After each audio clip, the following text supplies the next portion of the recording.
አሰላሙ አለይኩም ወረህመቱላሂ ወበረካቱ። ሰላም ጤና ይስጥልኝ።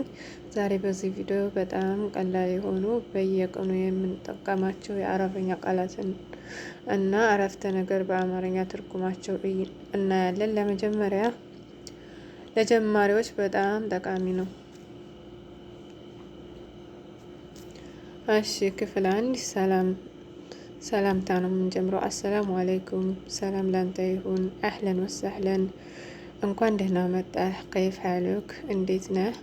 አና በኸይር፣ እኔ ደህና ነኝ። ሽኩራን፣ አመሰግናለሁ። ክፍል ሁለት ድርጊቶችን ነው። አክል፣ ብላ ወይም መብላት። ሹሩብ፣ መጠጣት ወይም ጠጣ። ኖም፣ መተኛት ወይም ተኛ። ሮህ፣ መሄድ ወይም ሂድ። ተዓል፣ ወደዚህና ተዓል ማለት ነው።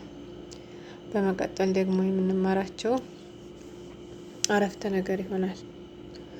ከድርጊት ወጥተን ወደ አረፍተ ነገር እንሸጋገራለን። አረፍተ ነገሮቹ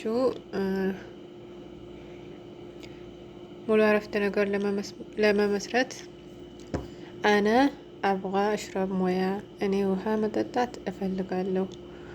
ወይን አልማጣም፣ ምግብ ቤቱ የት ነው? አና አሪፍ አረቢ፣ እኔ አረበኛ አውቃለሁ እችላለሁ።